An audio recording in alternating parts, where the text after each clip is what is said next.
नमस्कार दोस्तों, welcome to success with Lokesh Bhati.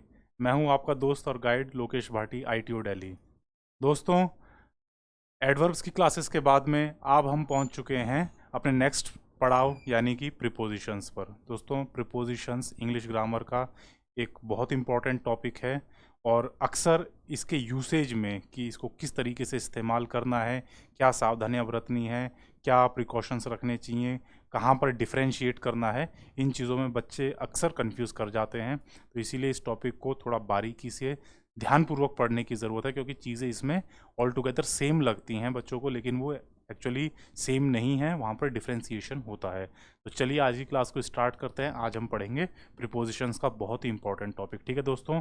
लेकिन क्लास स्टार्ट करने से पहले एक बार फिर आप सबसे मैं विनम्र निवेदन करना चाहता हूँ कि ज़्यादा से ज़्यादा मात्रा में दोस्तों वीडियोस को लाइक कीजिए, शेयर कीजिए, अपने दोस्तों को सर्कुलेट कीजिए, ताकि हर ज़रूरतमंद बच्चे तक ये इंग्लिश ग्रामर की फ्री जानकारी उन तक मुहैया करवाई जा सके। ठीक है दोस्तों, चलिए आगे बढ़ते हैं, बात करते हैं आज के करंट अफेयर्स के क्वेश्चन की। आपके सबके सामने इंडियन हॉकी टीम यानी मेंस हॉकी टीम की फ़ोटो है।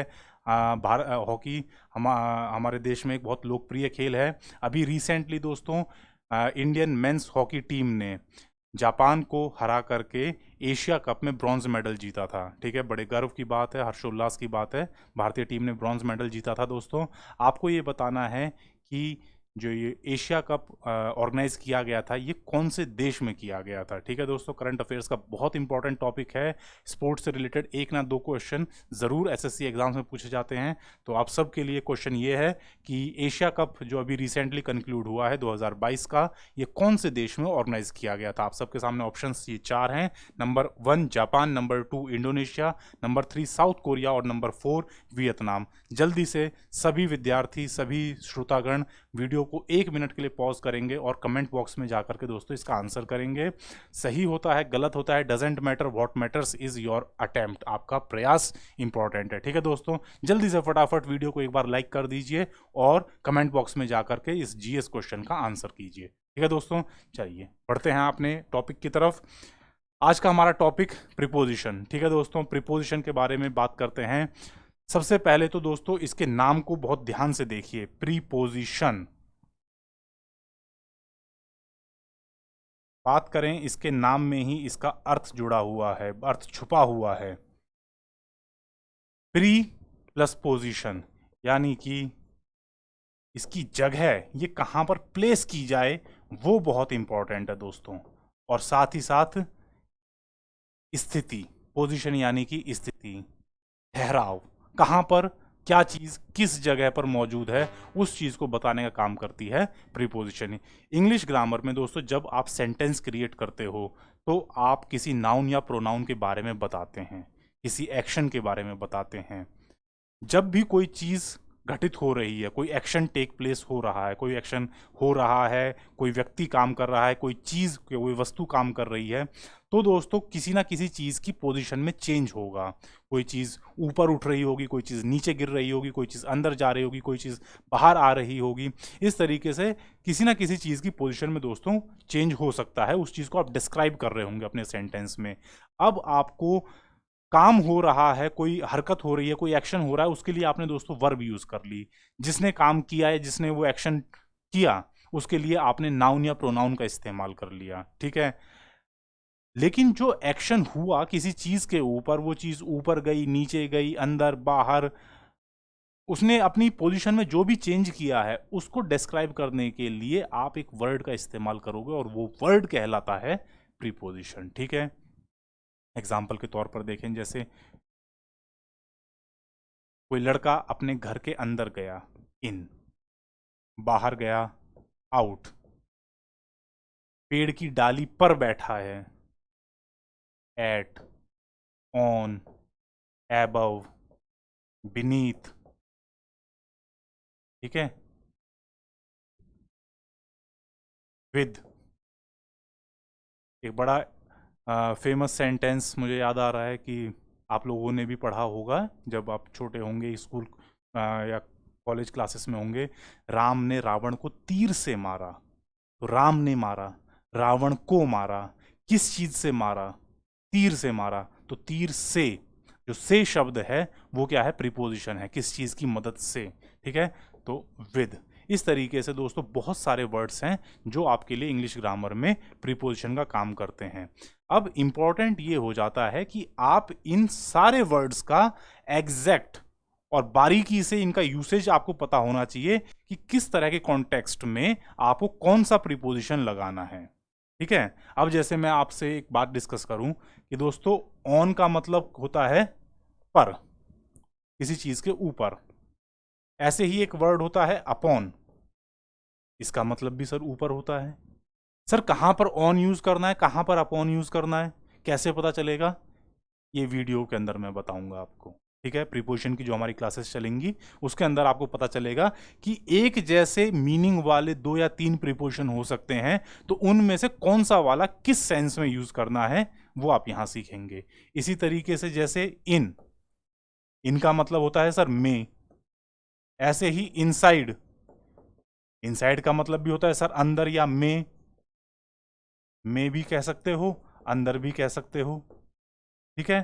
तो इस तरीके से बहुत सारी ऐसी प्रीपोजिशंस हैं दोस्तों जिनका मीनिंग अगर आप डिक्शनरी में देखें तो उनका मतलब आपको एक जैसा लगेगा, लेकिन वो यूज पर्टिकुलर स्थान पर ही होंगे। उनका सबका अपना अपना एप्रोप्रिएट स्थान है, एप्रोप्रिएट कंटेक्स्ट है, संदर्भ है, जहां पर आपको वो प्रीपोजिशन का इस्तेमाल करना है। बंटवारा आपको किसी चीज़ का करना है तो वहां पर आप एमंग का इस्तेमाल कर सकते हैं, बिटवीन का इस्तेमाल कर सकते हैं, लेकिन बहुत बड़ा डिफरेंस है दोनों के बीच में कि सर बिटवीन जो है 2 लोगों के बीच की बात होती है, एमंग बहुत सारे लोगों के बीच की बात होती है।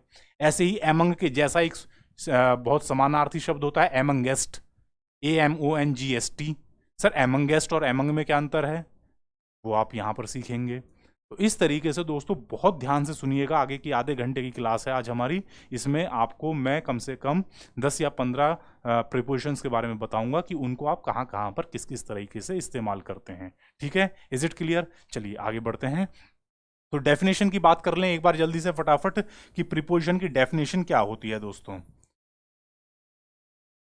जो बच्चे अभी कॉम्पिटिटिव एग्जाम नहीं दे रहे हैं, स्कूल कॉलेजेस में हैं, उनके लिए प्रीपोजिशन की डेफिनेशन समझ लेनी बहुत जरूरी होती है दोस्तों। कि preposition is a word which is used before a noun और pronoun to show its relation with the other words of the sentence. It is a word which is used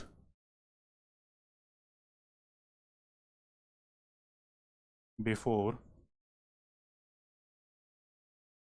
a noun or pronoun to show its relation with the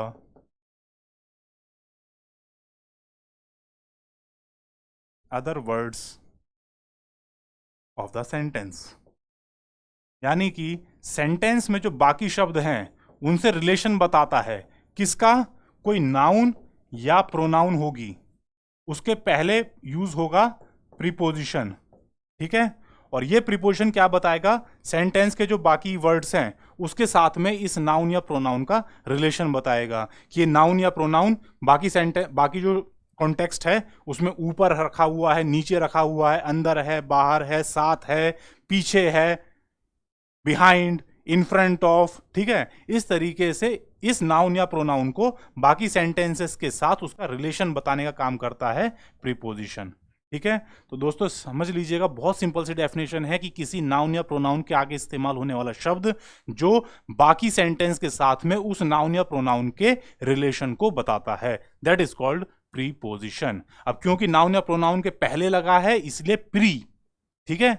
pre जो इसमें prefix लगा हुआ है उसका मतलब ही यह है कि ये हमेशा किसी नाउन या प्रोनाउन के पहले लगता है, ठीक है, और उसके रिलेशन को जस्टिफाई करता है, उसे एक्सप्लेन करता है। Is it clear?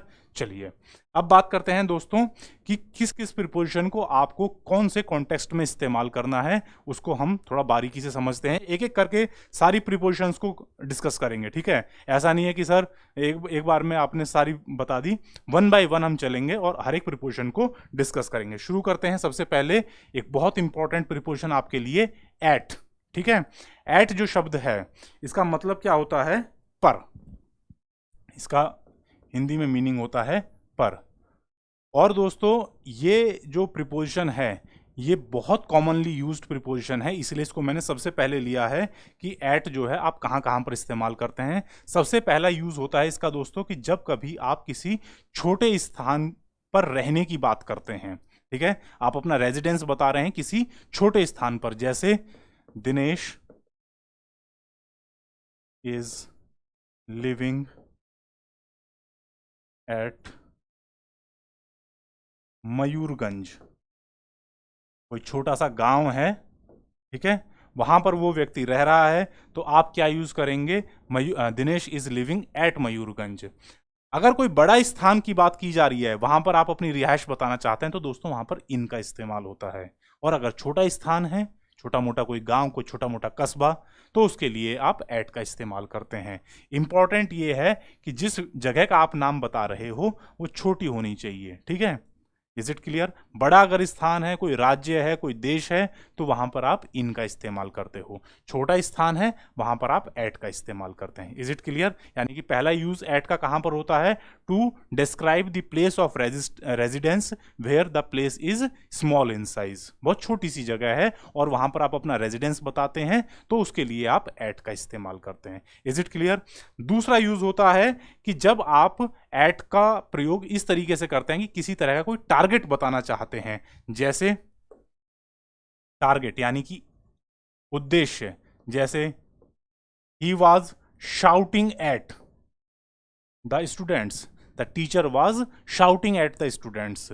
बच्चों के ऊपर चिल्ला रहा था। अब ऐसा नहीं है कि बच्चों के ऊपर चढ़ करके चिल्ला रहा था, वो जो चिल्ला रहा था वो बच्चों की तरफ केंद्रित था, तो उनका टारगेट यानी कि जो मास्टर जी थे उनका टारगेट बच्चों की तरफ था। तो टारगेट जब कभी आप दिखाना चाहते हो तो उसके लिए आप एट का इस्तेमाल करते हो। Shout at, he was looking at the sweets, वो मिठाइयों की तरफ देख रहा था। कोई थोड़ा लालची बच्चा था, वो मिठाइयों की तरफ देख रहा था, उसका टारगेट कहां था? मिठाइयों की तरफ। लुक एट, ठीक है। इसी तरीके से aim at, Arjun aimed at the fish, Arjun ने मछली की तरफ निशाना लगाया, तो टारगेट उद्देश्य। इसी तरीके से आप जो भी इस तरीके का वर्ड लेते हैं जहां पर आप उद्देश्य या टारगेट को डिफाइन करते हैं, तो उसे आप किसकी मदद से बनाते हैं? एट की मदद से। इसी तरीके से मॉक एट, किसी का उपहास करना या किसी की खिल्ली उड़ाना। The boys mocked at him, उस लड़के की तरफ उन्होंने खिल्ली उड़ाई, ठीक है। इसी तरीके से स्माइल एट, मुस्कुराना, ठीक है, किसी की तरफ देख करके मुस्कुराना। The girl smiled at Mohan, ठीक है, मोहन को देख करके मुस्कुराई। तो ये टारगेट हैं सारे, ठीक है। इन सभी में आप क्या देख रहे हो कि किसी ना किसी तरीके का टारगेट नजर आ रहा है, वहां पर आप एट का इस्तेमाल करते हो, ठीक है। चलिए आगे बढ़ते हैं, एट का और नेक्स्ट इस्तेमाल समझते हैं। ये क्लियर है सभी को? चलिए तीसरा यूज जो होता है दोस्तों एट का, वो होता है कि टाइम को एक्सप्रेस करने के लिए, ठीक है। जैसे ही reached eight 5 o'clock, he reached the station, कह लीजिए ही reached the station at 5 PM, सही 5 बजे वो स्टेशन पहुंच गया। He reached the station at 5 PM, यानी टाइम को एक्सप्रेस करने के लिए। दोस्तों ऐसा मत सोचना कि टाइम को एक्सप्रेस करने का केवल यही तरीका है। मैं बता रहा हूं कि अगर वो सही 5 बजे पहुंचा है तो आप एट का इस्तेमाल करोगे। अगर वो 5 बजे से कुछ पहले पहुंच गया, ठीक है, तो आप कहेंगे he reached the station by 5 PM, 5 बजे से पहले पहले पहुंच गया। ये बात हो रही है कि सही 5 बजे, और अगर 5 से कुछ पहले पहुंच गया तो he will reach the station by 5 PM, की 5 बजे से पहले पहले पहुंच जाएगा जी, ठीक है। इस तरीके से दोस्तों आपको कॉन्टेक्स्ट को बहुत बारीकी से समझना है कि क्या बात कही जा रही है। क्या वो सही 5 बजे, ना तो 4:59, ना 5:01, नहीं, सही 5 बजे पहुंचा, तो he reach the station at 5 PM। Is it clear? तो इस तरीके से जहां कहीं आपको टाइम को एक्सप्लेन करना है और वो एग्जैक्ट टाइम होना चाहिए, तो वहां पर आप एट का इस्तेमाल करते हो, ठीक है। इसी तरीके से कई बार आप कुछ फ्रेजेस में एट का इस्तेमाल करते हैं जो पोजीशन को डिफाइन करते हैं, जैसे एट होम, एट होम घर पर, at railway station, railway station पर, रेलवे स्टेशन। इसी तरीके से और क्या कह सकते हो, at airport, she met him at the airport, वो उससे एयरपोर्ट पर मिली, ठीक है, पर। हर जगह दोस्तों ध्यान रखिएगा पर। At home, at railway station, at bus stand.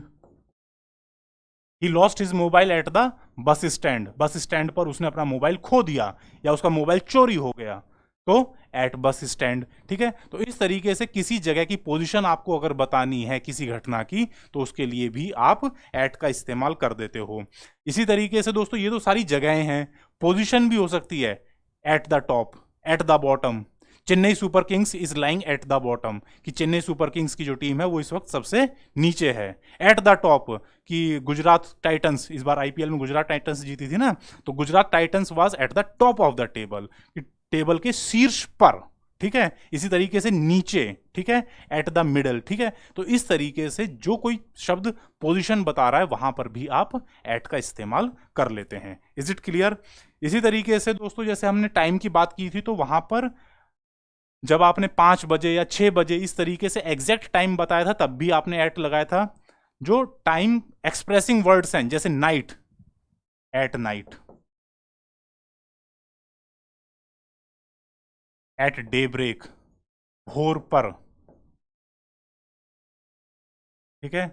इसी तरीके से एट आफ्टरनून, यहां पर भी आप दोस्तों एट का इस्तेमाल कर लेते हैं। Is it clear? और क्या बात, कहां कहां पर इस्तेमाल कर सकते हो, जब कभी रेट की बात होती है, कोई चीज की बिक्री की बात होती है, तो वहां पर भी आप एट का इस्तेमाल करते हैं। कैसे? जैसे milk is sold eight rupees, suppose आपके यहां पर आजकल 55-60 का रेट चल रहा है, ₹55 पर लीटर। 1 लीटर के 55 रुपए की दर से, के रेट से दूध बिक रहा है, ठीक है। तो milk is sold at, at यानी कि रेट, जहां पर आपको रेट बताना है वहां पर आप एट का इस्तेमाल करते हैं, ठीक है। इसी तरीके से सपोज बिक्री नहीं हो रही है, लेकिन वहां पर भी आप रेट एक्सप्रेस कर रहे हो, दर एक्सप्रेस कर रहे हो, तो वहां पर आप एट का इस्तेमाल करते हो। जैसे the motorcycle was running at, the motorcycle was running at, दौड़ रही थी कितनी स्पीड से, एट 80 किलोमीटर्स पर आवर,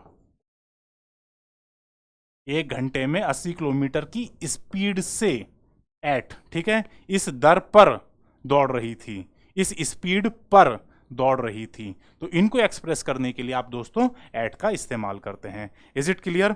एक और लास्ट एग्जाम्पल देख लेते हैं कि जब कभी आप टेम्परेरी सिचुएशन को एक्सप्रेस करना है, किसी व्यक्ति की टेम्परेरी स्थिति को, कि वो परमानेंट नहीं, थोड़े समय के लिए, जैसे हम ये कहें कि वो जी काम पर है, इस वक्त बिजी है, तो he is at work, he is at work, कि वो अभी फिलहाल काम पर है, ये उसकी टेम्परेरी सिचुएशन है दोस्तों, ठीक है। इसी तरीके से आप कह सकते हो शी इज एट स्टडीज, कि वो अभी फिलहाल पढ़ाई कर रही है, शी इज एट स्टडी। तो ये दोस्तों ध्यान रखिएगा कि ये परमानेंट नहीं होता है, ये होता है टेम्परेरी, टेम्परेरी सिचुएशन या टेम्परेरी एंगेजमेंट, कि किसी काम में व्यस्त होना, वो भी अस्थायी रूप से। अस्थायी रूप से अगर कोई व्यक्ति किसी काम में व्यस्त है, तो वहां पर आप एट का इस्तेमाल करते हो, ठीक है। और एक लास्ट यूज इसका और पढ़ लीजिए कि एज, एज बताने के लिए हिज ग्रैंडफादर या हिज फादर डाइड एट 75, उसके पिताजी 75 साल की उम्र में उनका देहांत हो गया। His father died eight 75, his mother died eight 65, उनकी माताजी का देहांत 65 साल की उम्र में हो गया, ठीक है। फेमस पर्सनैलिटीज के लिए भी आप कह देते हो, जैसे लाल बहादुर शास्त्री डाइड एट 60 और 65, वॉट एवर उनकी एज रही हो। तो उम्र को दर्शाने के लिए जब उनका देहांत होता है किसी व्यक्ति का, वहां पर आप एट का इस्तेमाल करते हैं। ठीक है, इज इट क्लियर दोस्तों? तो एट के आपको सारे मतलब सारे कॉन्टेक्स्ट समझ में आ गए, इस जगह पर आप एट का इस्तेमाल करते हैं। ठीक है, चलिए आगे बढ़ते हैं। नेक्स्ट प्रीपोजिशन है हमारे पास इन। इन का मतलब होता है दोस्तों में या अंदर। ठीक है, जहां कहीं इस तरह का मतलब निकल रहा हो वहां पर आप इनका इस्तेमाल कर लेते हैं, लेकिन कुछ शर्तें हैं, कुछ नियम हैं, उनको आपको फॉलो करना है। जैसे सबसे पहले तो इनका इस्तेमाल होता है, जैसे हमने एट यूज किया था रेजिडेंस के लिए छोटी जगह पर, उसी तरीके से अगर आप रेजिडेंस बताना चाह रहे हो, जगह बताना चाह रहे हो बड़ी, तो वहां पर आप इनका इस्तेमाल करते हो। जैसे राधा लिव्स इन दिल्ली, राधा दिल्ली में रहती है। में का ही अर्थ निकल रहा था वहां पर भी जब आपने छोटी जगह के लिए इस्तेमाल किया था, लेकिन छोटी जगह थी तो आपने एट का इस्तेमाल किया, बड़ी जगह है तो वहां पर आप इनका इस्तेमाल करते हो। इसी तरीके से जैसे India is in Asia, Bharat Asia में है, तो आपने क्या किया, इनका इस्तेमाल किया। ठीक है, my brother lives in Mumbai, मेरा भाई मुंबई में रहता है। लिव्स इन या वर्क्स इन, लिव्स कह सकते हो, वर्क्स कह सकते हो, इन मुंबई। ठीक है, तो बड़ी जगह जो होगी दोस्तों उसके लिए आप क्या करते हो, इनका इस्तेमाल करना है वहां पर। Is it clear? इसी तरीके से आप कुछ फ्रेजेस में भी इस्तेमाल करते हो इनका, जैसे इन द नाइट, रात में, इन द मॉर्निंग, सुबह में। सर ऐसा ही आपने एट में इस्तेमाल किया था, at night, at day break, at afternoon. ठीक है, सो डिफरेंस क्या है सर? अब सुनिएगा दोस्तों, एक यूज है एट नाइट, इसका मतलब क्या होता है, रात में। और अगर मैं ये कहूं सर इन द नाइट, इसका मतलब क्या है, इसका मतलब भी है रात में। तो सर फर्क क्या है? आप तो कह रहे थे कि हर प्रीपोजिशन का अपना स्पेसिफिक मीनिंग होता है, अपना स्पेसिफिक कॉन्टेक्स्ट होता है। इन दोनों का मतलब तो आप एक ही बता रहे हो, रात में। रात में सुनिएगा ध्यान से, अगर मैं कहता हूं एट नाइट, इसका मतलब है कोई भी रात। ठीक है, XYZ किसी भी दिन की रात हो सकती है वो। इन द नाइट कहूंगा तो उसका मतलब होता है एक निश्चित रात, उस रात। ठीक है, इन द नाइट का मतलब है उस रात में। एट नाइट कहेंगे तो इसका मतलब है किसी भी रात, किसी भी रात में। वो 8 तारीख की हो सकती है, 9 तारीख की हो सकती है, 10 तारीख की, कोई भी। भैया हर दिन के बाद रात आती है, ये तो पता ही है आपको। तो जब स्पेसिफिक ना हो, निश्चित ना हो, तब आप एट नाइट लगाते हैं। अगर स्पेसिफिक है, बिल्कुल निश्चित है कि जी वो उस दिन की रात, in the night of 10th, in the night of 8th जनवरी, तो आप कहोगे इन द नाइट। ठीक है, जब स्पेसिफिक हो जाए तो इन द नाइट, जब स्पेसिफिक ना हो, निश्चित नहीं है, तो at night. Is it clear? समझ में आई बात? चलिए आगे बढ़ते हैं, जल्दी से फटाफट दोस्तों, स्पीड से कवर अप करेंगे, ज़्यादा प्रीपोजिशंस हैं और हर एक को हमें पढ़ना ज़रूरी है, नहीं तो आपको समझ में नहीं आएगा। इसी तरीके से दोस्तों इनका जो और एक मीनिंग होता है, जैसे अखबार में, in the newspaper, the report was published in the newspaper, the lost and found report, की कोई सामान चोरी हो गया, उसकी अखबार में आपने एक इश्तेहार छपवा दिया। The advertisement was published in the newspaper, in the book, in the journal, in the magazine. ठीक है, तो वहां पर आप दोस्तों इनका इस्तेमाल करते हो, अखबार में, मैगजीन में, पत्रिका में। ठीक है, कॉमिक्स में, तो वहां पर आप इनका इस्तेमाल करते हैं। Is it clear? इसी तरीके से अगर कोई परमानेंट एक्शन है, एट में हमने बात की थी टेम्परेरी एंगेजमेंट वाले की, अगर परमानेंट एंगेजमेंट है, जैसे ही इज इन आर्मी, इसका क्या मतलब है कि वो आर्मी में काम करता है, सर्विस करता है, सेवा करता है। दे आर इन एजुकेशन, कि वो एजुकेशन विभाग में या एजुकेशन से जुड़े हुए किसी सेक्टर में काम करते हैं। तो इन जहां कहीं लगेगा अगर इस तरीके से, तो वो बताता है परमानेंट एंगेजमेंट, स्थाई परमानेंट एंगेजमेंट, कि ये उनका परमानेंट काम है। जो टेम्परेरी था वहां पर आप एट का इस्तेमाल करते हो, परमानेंट है वहां पर आप इन का इस्तेमाल करते हो। Is it clear? इसी तरीके से दोस्तों अगला यूज होता है कि जब कभी आपको टाइम एक्सप्रेसिंग वर्ड्स में इस्तेमाल करना है, जैसे in a week. They will complete this work in a week. वो एक हफ्ते में इस काम को खत्म कर देंगे। तो एक हफ्ते के दौरान, वो एक हफ्ते के पहले दिन भी हो सकता है, दूसरे दिन भी हो सकता है, तीसरे दिन भी हो सकता है लास्ट वाले दिन, पर एक हफ्ते से पहले नहीं करेंगे, एक हफ्ते से बाद में नहीं जाने देंगे, उस एक हफ्ते के अंदर अंदर कर देंगे। इसी तरीके से इन अ मंथ, एक महीने में, एक साल में, इन अ ईयर, ठीक है, एक दशक में, इन अ डिकेड, एक सदी में, शताब्दी में, इन अ सेंचुरी। ठीक है, तो इस तरीके से जहां कहीं टाइम एक्सप्रेसिंग वर्ड है और वहां आपको बताना है दोस्तों। एट का मैंने बताया कि जब कभी बिल्कुल निश्चित हो, एग्जैक्ट, तब आप इस्तेमाल करते हैं एट। इन कहां पर, कि वो हफ्ते के पहले दिन भी हो सकता है, लास्ट दिन भी हो सकता है। In an hour, he will reach here in an hour, एक घंटे में आ जाएगा। अब वो एक घंटे के पहले मिनट में भी हो सकता है 60वें मिनट में पहुंचे, पता नहीं है जी एग्जैक्ट, तो वहां पर आप इन का इस्तेमाल करते हो। जब आपको पता है कि सही 5 बजे आएगा तो आपने एट 5 PM कहा था। Is it clear? तो जब निश्चित है तो एट, जब निश्चित नहीं है तो इन। Is it clear? आइए आगे बढ़ते हैं दोस्तों।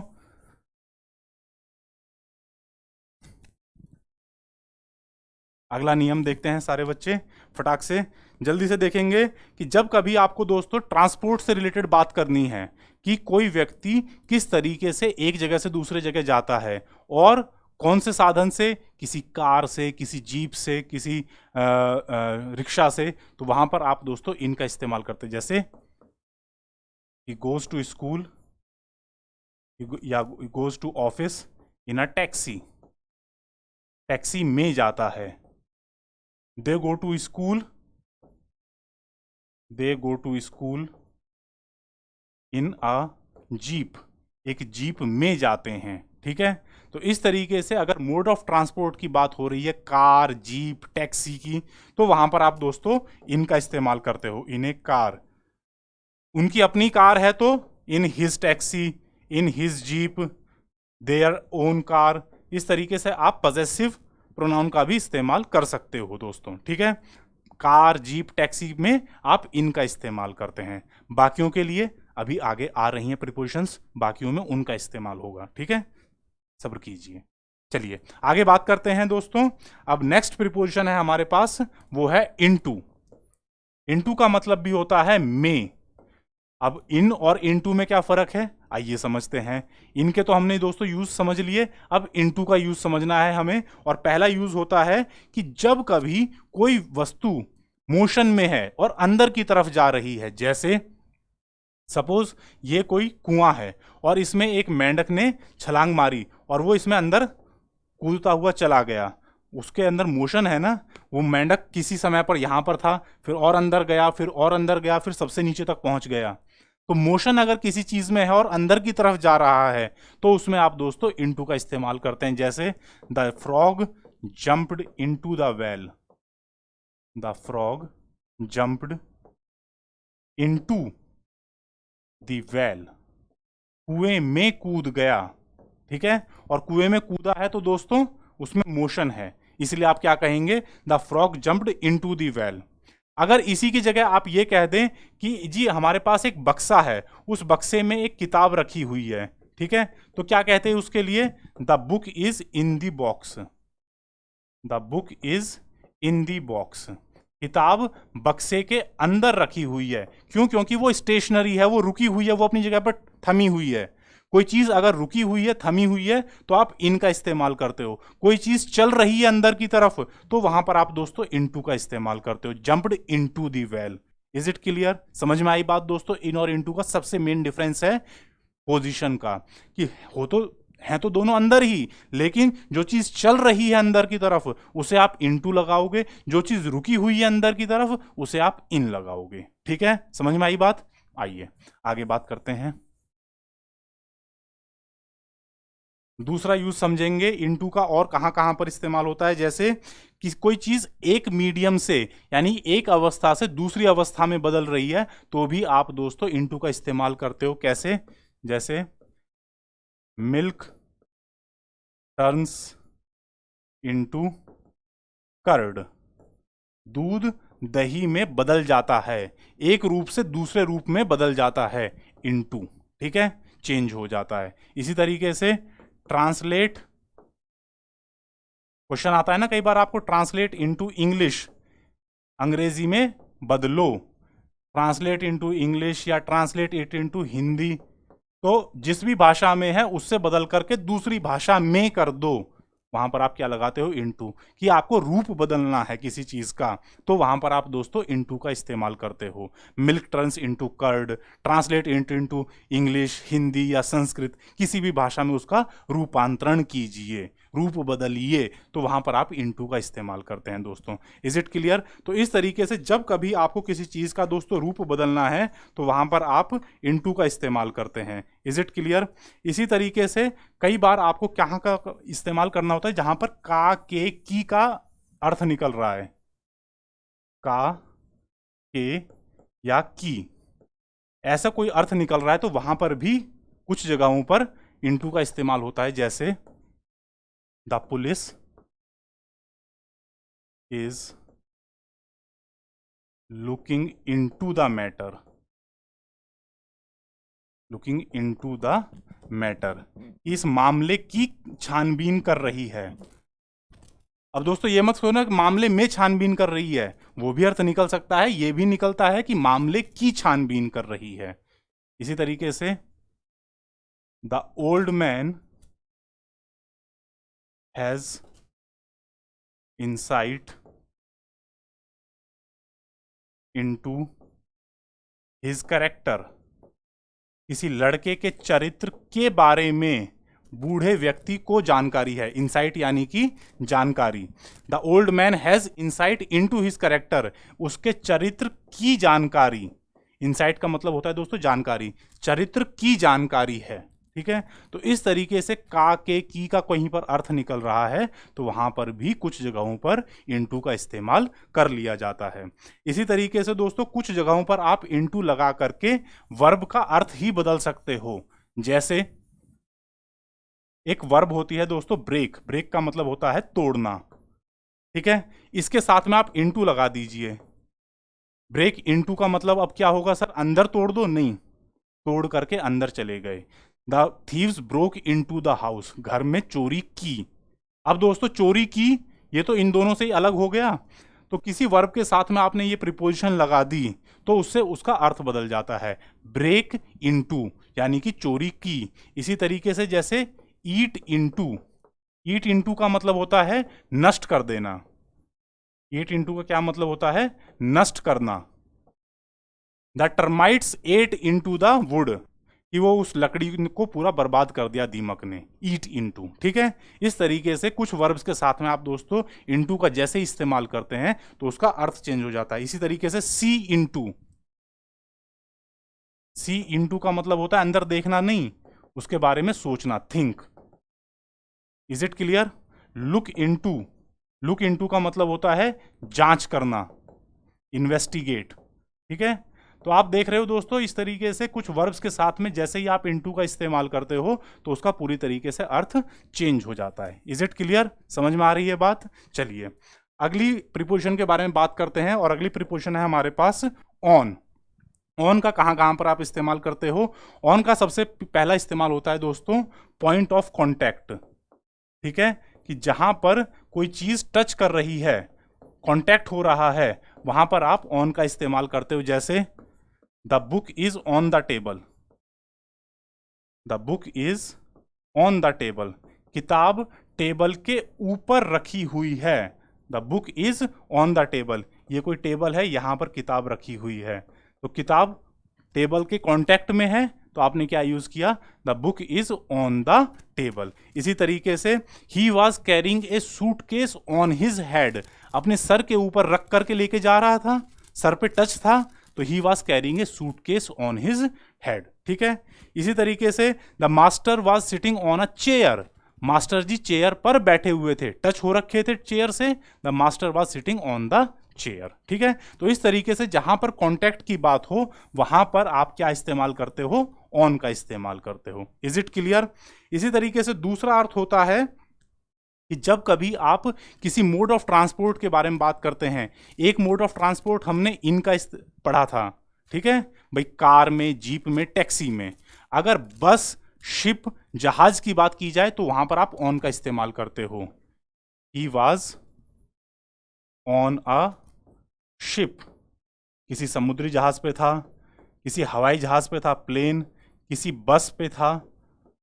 ही was on a ship, on a plane, on a bus, वहां पर आप ऑन का इस्तेमाल करते हो। ठीक है, इज इट क्लियर? और क्या कहां कहां पर यूज कर सकते हैं? जैसे इस कई बार आपको डायरेक्शन बतानी है दोस्तों। ठीक है, डायरेक्शन बताने के लिए जैसे the thief drew a dagger on him, डकैत ने या डाकू ने उसके ऊपर छुरी तान दी।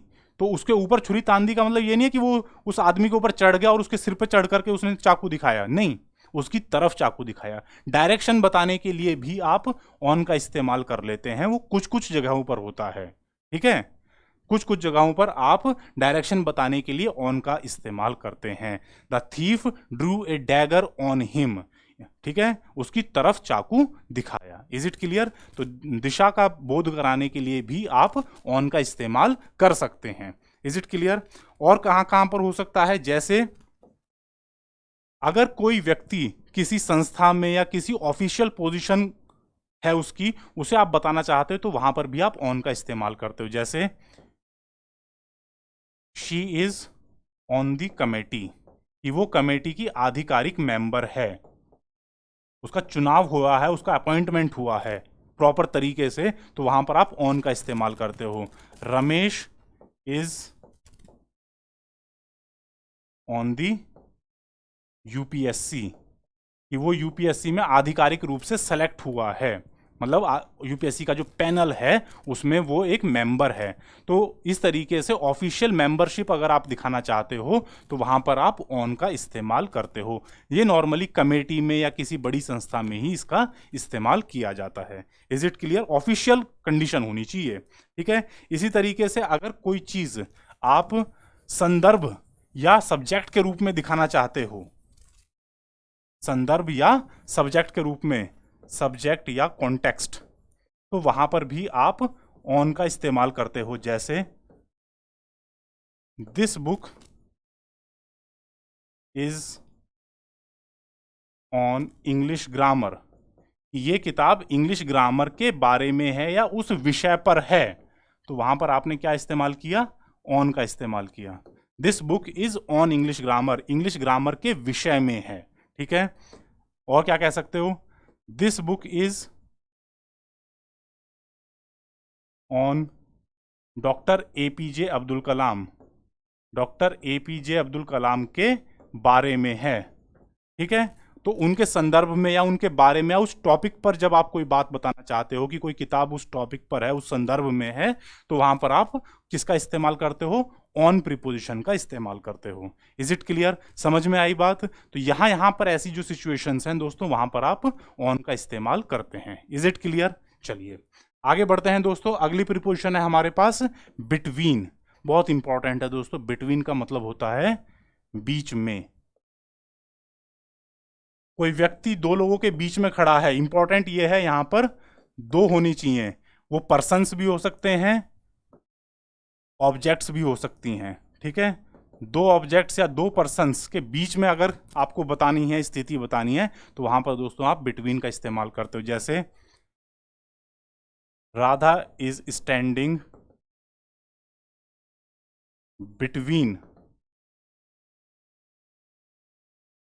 में, ठीक है, बीच में, her father and her husband, अपने पिता और अपने पति के बीच में खड़ी है। एंड हर हस्बैंड, दोनों के बीच में। स्टैंडिंग बिटवीन, दो लोगों के बीच में राधा खड़ी है। ठीक है, फादर और बीच में, यार सॉरी, सपोज इसी को मान लीजिए, ये बीच में राधा है, इधर हस्बैंड, इधर फादर, तो दो लोगों के बीच में अगर आपको कोई पोजीशन बतानी है तो वहां पर आप दोस्तों बिटवीन का इस्तेमाल करते हैं। एक और यूज क्या होता है जब आपको बांटनी है दो लोगों के बीच में चीज? डिवाइड द एप्पल बिटवीन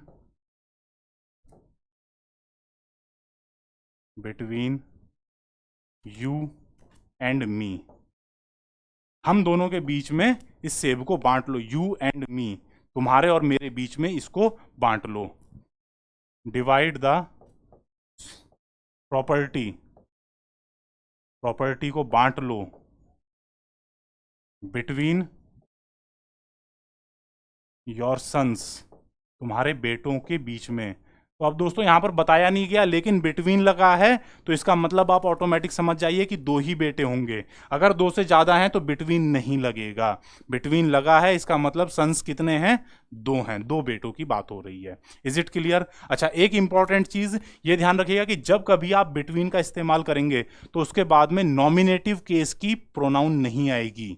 ठीक है, उसके बाद में नॉमिनेटिव केस की प्रोनाउन नहीं आएगी, हमेशा कौन सी आएगी, ऑब्जेक्टिव वाली आएगी। ठीक है, हिम आएगा, मी आएगा, हर आएगा, तो ऑब्जेक्टिव वाली आएगी। ठीक है, कभी भी आपको नॉमिनेटिव या पॉजेसिव वाली नहीं मिलेगी प्रोनाउन, आपको हमेशा ऑब्जेक्टिव केस की प्रोनाउन ही यूज करनी है। अगर किसी और केस की प्रोनाउन लगा रखी है तो उसे सही कर लीजिए। ये अक्सर जो है सेंटेंस इंप्रूवमेंट में या एरर स्पॉटिंग में आ जाता है कि बिटवीन लगा है, उसके बाद में जो प्रोनाउन है वो नॉमिनेटिव केस की है या पॉजेसिव केस की, उसे चेंज करिए और किस में बदल दीजिए, ऑब्जेक्टिव केस वाली प्रोनाउन में चेंज कर दीजिए। ठीक है, इज इट क्लियर? तो इस तरीके से दोस्तों आप बिटवीन का इस्तेमाल करते हैं। एक यूज और पढ़ लेते हैं इसका,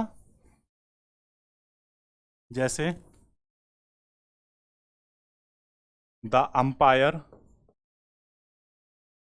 blue whistle between each ball, हर बॉल के बीच में अंपायर ने सीटी बजाई। अगर इस तरीके का दोस्तों आपको यूज दिख रहा है तो सतर्क हो जाइए, ये गलत है।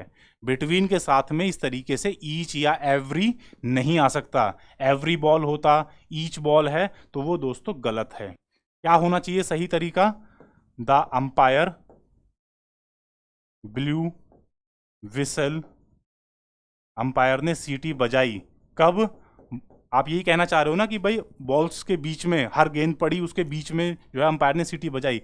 Between the balls, between the balls, जो जो गेंद पड़ रही थी उसके बीच में, अगली बॉल से और पहले बॉल के बीच में उसने सीटी बजाई अंपायर ने। तो इस तरीके से आप इस्तेमाल कर सकते हैं, ये तो है ठीक। अगर आप ऐसे इस्तेमाल करते हैं बिटवीन ईच बॉल या बिटवीन एवरी बॉल तो वो गलत है। तो सर क्या इसका मतलब है कि बिटवीन के कभी भी बाद में ईच या एवरी का इस्तेमाल नहीं होगा? हो सकता है। कैसे हो सकता है ये देखिए, समझिएगा। जैसे देयर इज फ्रेंडशिप, दोस्ती, there is friendship between each boy and the next. अगर इस तरीके से आप इस्तेमाल करते हो दोस्तों तो ठीक है कि there is friendship between each boy, हर लड़के और उससे अगले वाले के बीच में दोस्ती है। तो अब दोस्तों आपने क्या कर दिया, बिटवीन के लिए यही तो कंडीशन है कि दो होने चाहिए, हर लड़का और उससे अगले वाला, उनके बीच में दोस्ती है। बिटवीन, इसको दो लोग चाहिए, एक और ये दूसरा, नेक्स्ट कौन होगा, भाई इससे अगला वाला जो खड़ा हुआ है, तो दो लोग हो गए ना। अब बिटवीन की कंडीशन पूरी हो गई। इस तरीके से तो आप इस्तेमाल कर सकते हो, ईच लगा लो या एवरी लगा लो। There is friendship between every girl and the next. और ये ध्यान रखना कि नेक्स्ट के आगे फिर से आपको बॉय या गर्ल लिखने की जरूरत नहीं है। नेक्स्ट का मतलब ही यह है कि हर लड़का और उससे अगले वाला लड़का, हर लड़की, सॉरी गर्ल, हर लड़की और उससे अगली वाली लड़की। तो दो लोग दोस्तों डिफाइन हो चुके हैं वहां पर, अब आप बिटवीन का इस्तेमाल कर सकते हो। ये पूरी तरीके से सही है ग्रामेटिकली, इसमें कोई गलती नहीं है। तो इस तरीके से दोस्तों आप बिटवीन का इस्तेमाल कर सकते हो। चलिए एक और यूज देख लेते हैं, जैसे कॉन्टैक्ट अस, हमसे संपर्क करें बिटवीन 7 AM, सुबह के 7 बजे से शाम के 7 बजे। इस तरीके से ध्यान दीजिए, contact us between 7 AM to 7 PM, ये गलत है, ये दोस्तों गलत है, ध्यान देना। Contact us between 7 AM to 7 PM गलत है। क्यों गलत है? ये टू नहीं लगेगा, एंड लगेगा। बिटवीन के साथ हमेशा दोस्तों कंजंक्शन क्या आएगी, एंड आएगी। बिटवीन 7 AM एंड 7 PM, सुबह के 7 बजे और शाम के 7 बजे के बीच में। इसका मतलब तो हो गया से 7 बजे से 7 बजे, तो वहां पर दोस्तों बिटवीन की जरूरत ही नहीं है। Contact us from 7 AM to 7 PM, from होता तो टू लग जाता, बिटवीन लिया है तो आपको एंड लगाना पड़ेगा, टू गलत है। Is it clear? Contact us between 7 AM and 7 PM, सुबह के 7 बजे और शाम के 7 बजे के बीच में। और जब आप बीच में लगाना चाहते हो तो आपको और इस्तेमाल करना पड़ रहा है ना, वो और के लिए एंड लगाइए यहां पर, सुबह के 7 बजे और शाम के 7 बजे के बीच में। Is it clear? चलिए आगे बढ़ते हैं दोस्तों। लास्ट प्रीपोजिशन आप आज के लिए वो है एमंग। एमंग का मतलब भी होता है में या बीच में। और इंपॉर्टेंट यहां पर क्या है, यहां पर दो नहीं है, दो से ज्यादा हैं। मोर देन टू की जब बात हो, दो से ज्यादा लोगों के बीच में किसी चीज को बांटना है, कोई चीज स्थित है, तो वहां पर दोस्तों आपको एमंग का इस्तेमाल करना पड़ता है। जैसे divide the property among your sons, अपने बेटों के बीच में प्रॉपर्टी को बांट दो। एमंग योर सन्स, अपने बेटों में बांट दो। तो इसका मतलब है कि बेटे दो से ज्यादा हैं, वो 3 हो सकते हैं, 4 हो सकते हैं, 100 हो सकते हैं, XYZ, ठीक है। तो जितने भी हैं पर वो 2 से ज्यादा हैं, वहां पर आप एमंग का इस्तेमाल करोगे। The headmaster distributed sweets among the students, distributed sweets among the students, बच्चों में मिठाइयां बांटी। तो इसका मतलब है 2 से ज्यादा स्टूडेंट्स हैं सर, तभी एमंग लगा है। अगर 2 की बात हो रही है तो दोस्तों हमेशा बिटवीन लगेगा, 2 से ज्यादा हैं तो एमंग का इस्तेमाल होगा। Is it clear? समझ में आई बात? अब एक और इंपॉर्टेंट बात, बहुत इंपॉर्टेंट है दोस्तों, कि सर एमंग और एमंगेस्ट में क्या फर्क होता है। ये देखने में दोस्तों एक जैसे लगते हैं, लेकिन इनके बीच में फर्क होता है। अब समझिएगा कि एमंग और एमंगेस्ट का फर्क क्या है। कि अगर आपके पास कोई कंसोनेंट स्टार्टिंग प्लूरल नाउन है, अगर आपके पास कंसोनेंट स्टार्टिंग प्लूरल नाउन, कोई बहुवचन वाली नाउन है और जो किससे स्टार्ट होती है, कंसोनेंट से स्टार्ट होती है, ठीक है। कंसोनेंट से कैसी स्टार्ट हो सकती है सर? जैसे बॉयज, भाई बी से स्टार्ट हो रही है सर, कंसोनेंट है। गर्ल्स, सर जी से स्टार्ट हो रहा है, कंसोनेंट से स्टार्ट हो रही है। मैन, लोग, आदमी, ठीक है। इसी तरीके से वुमेन, W से स्टार्ट हो रहा है सर, कंसोनेंट से स्टार्ट हो रहा है और प्लूरल हैं सारे के सारे। तो अगर ऐसी कोई चीज है तो उसके आगे आप क्या इस्तेमाल कर सकते हो? एमंग भी इस्तेमाल कर सकते हो और एमंगेस्ट भी इस्तेमाल कर सकते हो। दोनों ठीक हैं, ये भी ठीक है, ये भी ठीक है। अगर आपके पास कंसोनेंट से स्टार्ट होने वाली प्लूरल नाउन है तो उसके आगे आप दोस्तों एमंग भी लगा सकते हो, एमंगेस्ट भी लगा सकते हो, दोनों ही करेक्ट हैं। लेकिन अगर आपके पास क्या है, अब अगर आपके पास कोई ऐसी नाउन है जो कि वॉवेल से स्टार्ट होती है, ठीक है, वॉवेल से स्टार्ट होने वाली अगर आपके पास प्लूरल नाउन है, कौन कौन सी हो सकती हैं आइए देखते हैं। वॉवेल से स्टार्ट होने वाली प्लूरल नाउन कौन कौन सी हो सकती हैं? जैसे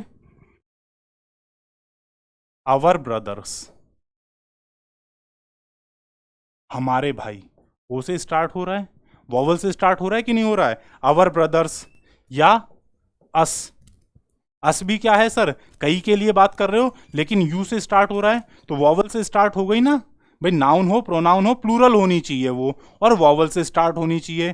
तो वहां पर दोस्तों आप क्या देखेंगे, वहां पर आप एमंग का इस्तेमाल नहीं कर सकते हैं, वहां पर एमंग गलत है। वहां पर आपको दोस्तों एमंगेस्ट का ही इस्तेमाल करना है। Amongst our brothers, amongst us, divide the property amongst us. Distribute the sweets amongst our brothers, हमारे भाइयों के बीच में मिठाई बांट दो। ठीक है, तो जब कभी आपके पास इस तरीके की नाउन या प्रोनाउन है प्लूरल जो AEIOU वॉवल से स्टार्ट होती है, तो आप ध्यान रखेंगे कि वहां पर आप केवल एमंग गेस्ट का यूज करेंगे, वहां पर आप दोस्तों एमंग का इस्तेमाल नहीं कर सकते हैं। ठीक है, इज इट क्लियर? आ रही है बात समझ में? तो चलिए दोस्तों, आज की क्लास में इतना ही रखेंगे। ये 6 प्रीपोजिशंस हमने आज डिस्कस की हैं, इनके यूसेजेस थोड़े ज़्यादा थे, इस वजह से ज़्यादा आज कवर अप नहीं कर पाएंगे।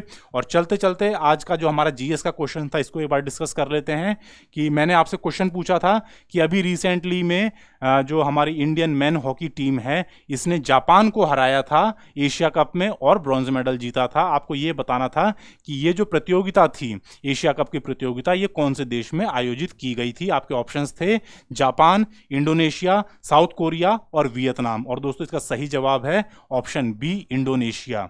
इंडोनेशिया की जो एक शहर है, राजधानी है जकार्ता, वहां पर अभी रिसेंटली में ये प्रतियोगिता आयोजित की गई थी। जकार्ता वहां की कैपिटल सिटी है और वहीं पर एशिया कप ऑर्गेनाइज किया गया था 2022 का। ठीक है, एशिया कप 2022, एशिया कप 2022 कहाँ पर ऑर्गेनाइज किया गया था? Jakarta, which is in Indonesia, वहाँ पर ये चैंपियनशिप, ये टूर्नामेंट ऑर्गेनाइज किया गया था। ठीक है दोस्तों, तो इसी के साथ आज की वीडियो को दोस्तों विराम देंगे। और चलते चलते एक बार फिर आप सबसे विनम्र निवेदन कि ज़्यादा से ज़्यादा मात्रा में दोस्तों वीडियोज़ को लाइक कीजिए, शेयर कीजिए, सब्सक्राइब करवाइए अपने दोस्तों से, ताकि यूट्यूब एल्गोरिथम में ये वीडियोज़ हर बच्चे को सजेस्ट हो सके, उसे ज़्यादा सर्च ना करना पड़े। ये जो हमारी मुहिम है कि विदाउट कॉस्ट हर बच्चे तक इंग्लिश ग्रामर की जानकारी पहुंचे, वो तैयारी कर सके कॉम्पिटिटिव एग्जाम की, इसमें आप सबका सहयोग दोस्तों बहुत ज़रूरी है। इस नोबल कॉज के लिए आप सब अपना थोड़ा थोड़ा समय ज़रूर दीजिए। ठीक है दोस्तों, इसी के साथ आप सबसे वीडियो को विराम देते हैं और आप सबसे अनुमति चाहूँगा। धन्यवाद, नमस्कार, जय हिंद।